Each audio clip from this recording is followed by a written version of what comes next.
What's going on, guys? It's Jordan back today with another video. And in today's video, we're going to take a look at XLM or Stellar Lumens, whatever you want to call it. And we're going to take a look at the 4-hour, the daily, the weekly, and also the XLM Bitcoin pair to see if we can find any clues on what is going to happen for XLM coming up within these next couple weeks to months. All right, so if that sounds good, you guys are new to the channel, end up enjoying today's content, make sure you guys smack the subscribe button down below and also leave a like for me as well. All right, so let's jump into the 4-hour chart here to start. And you can see, guys, just yesterday, we did break out of this inverse head and shoulders pattern that formed for XLM. Finally pushing us out of that stable coin territory where XLM was literally just hovering really between about 38 cents and about 43 cents for over a month, right? I mean, absolutely insane. I was getting sick and tired of it. I'm sure 10 of you guys that are invested in XLM were getting sick and tired of XLM ranging sideways for over a month. But we finally got a breakout over that, but we're not out of the woods yet. And here's exactly why, guys. So we did break out of this inverse head and shoulders pattern. We did pump to the upside. You can see our measure move target, once we did break it to the upside, is a little bit higher, right? That puts us somewhere around the 49-cent mark. But you guys can see we did come up here and actually get rejected off this previous local high back on February 27th. Also, our support from a bunch of different areas from over here back in the middle of February as well. So this is a pretty big area you need to get above in order to really confirm that we're going to kind of changing the course here for XLM. Because what could happen here is, yes, we did come back down and actually back test this previous resistance all throughout this area as support now. But after we get that bounce, we are now continuing back down lower. So I do want to see us hold this level and eventually get another impulse back to the upside. And I don't want to see us break back below this 43-cent mark, because then we just be right back in that general trend that we've been in for the last month for XLM, guys. So we don't want to break down back below this green line in the short term. Now, if we do get another bounce here, we break 47 cents for good. Hopefully, our next resistance is up at 50 cents in the short term. We had a previous local highs from back in the middle of February. Okay, so that's the short-term time frame. We're not going to spend too much time on the short-term time frame. Let's switch to the daily chart, right? This is a big meat and potatoes of the video. So you can see here, guys, we have our 20-day moving average and our 50-day moving average and our 100-day moving average, I should say.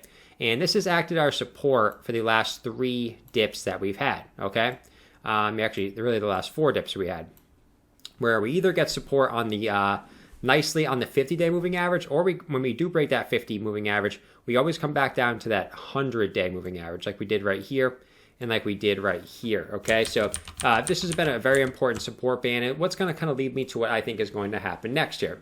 You can see on our top side of this general trend, if we connect all our candle bodies, they connect in perfect unison, right? So what I'm expecting to happen here is for our next move, if the pattern was to continue in a linear and kind of linear trajectory, we would pump back up to this top of this trend line. Now, if we went straight up today, that would put us at a price right around $1.04, which is interesting, right? Our all-time high for XLM, we know, is about, I believe it doesn't show it on this chart, but I believe it is somewhere in the 90-cent range. So that would put us at our local all-time high, right? So will we pump all the way to straight up to this? I don't know. I mean, we could do it in a more linear less linear fashion than we've done these last couple pumps, where we really just pump straight up to the upside. Maybe instead we pump up to our all-time highs at some point, right? Not going to say it's going to happen this fast. Pump up to our all-time highs, come back down, back test this, and then continue up higher. Something along that lines. Now, if we look down here at our RSI, you can see we always tend to top out somewhere in that 85 to 90 on the RSI for each one of these last 3 pumps. So I do expect the RSI to go up and reach these general levels, right? Where we come up, get topped out on the RSI, and then we cool off. Now, we do have some room to run. Right now, we're only at a 61 on the RSI, so we got tons of room to run on the daily chart for us to continue up higher here for XLM. So that's what I'm expecting to happen next, guys. I just am expecting us to get a nice impulse to the upside. Obviously, that's going to depend on what we do in the short term, and we don't get rejected at that 44-cent mark and continue down. But if we do end up breaking that 44 and 46 cent mark, we could be seeing this next thing play out. You can see these last couple moves. This one took about 42 days. This one took about 38 days from top to top. And then if we zoom out for where we are right now, we're approximately about 48 days. So we're a little bit behind schedule based on these last three pumps. But I am expecting something to happen relatively soon, where we do get a major pump back to the upside over the course of the next couple weeks, guys. All right, so that's the daily chart. Let's go to the weekly chart. You can see we're nicely still holding our 10-week moving average, which for XLM is really our support band really since November has been our 20-week moving average and our 10-week. Our 10-week has been our support the last two dips.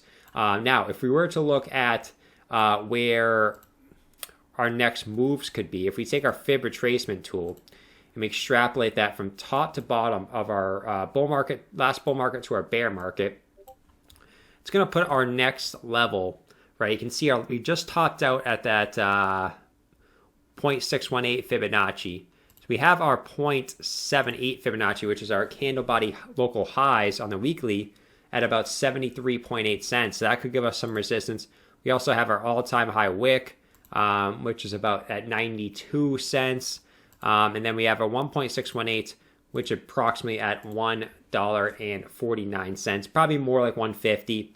Once you start getting up there, it's more of a psychological resistance. But that's kind of our next resistances for XLM. You can see on all our moves up, we tend to just go up to the fibs. We go up to our 2.36 Fibonacci, come back down to our support band, right? Pump again to our 382 Fibonacci, come back down to our support band. Go again to our 0.618 Fibonacci, come back down to our support band. So I do think our next move is to that 0.786 Fibonacci, probably around 74 cents, give or take a few decimal points there for the cents, okay?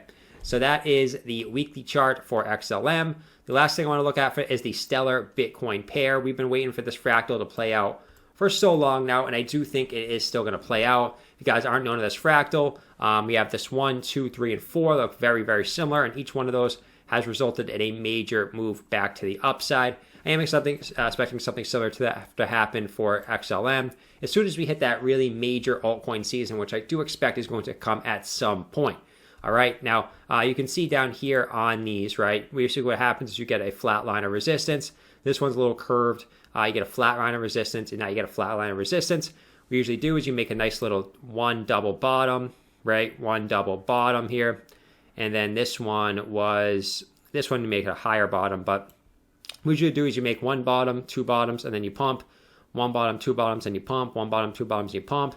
This one, you could call this one bottom, maybe two bottoms, and then this is just a continuation of the pump. Hopefully you just start pumping at some point on the XLM Bitcoin pair, kind of like you had on each one of these, where you hit that bottom out pattern, but we're still waiting on it. We're still waiting on it here. It hasn't quite done it yet, so we're going to wait till see if that eventually happens. All right, so that's the video on XLM today. Just really, really watch for this daily chart. This is what I'm looking at here. I am expecting to move back up to the top of this resistance line at some point. Like I said, not going to happen overnight. Could happen over the course of the next couple weeks. So make sure you guys subscribe so we're following this closely if you guys are big fans of XLM. I do tend to cover it a good amount, at least once a week. So make sure you guys subscribe so you don't miss on any videos about XLM. Now, guys, also leave that like on the video. Let's try to hit 400 likes on this video. You guys are the absolute studs. And I'm going to be streaming live tonight at 7 p.m. Eastern Standard Time to 10 p.m. Eastern Standard Time. So make sure you guys are checking that out as well.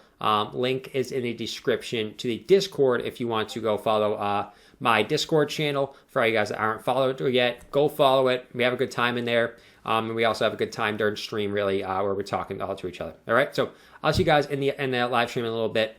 Peace out.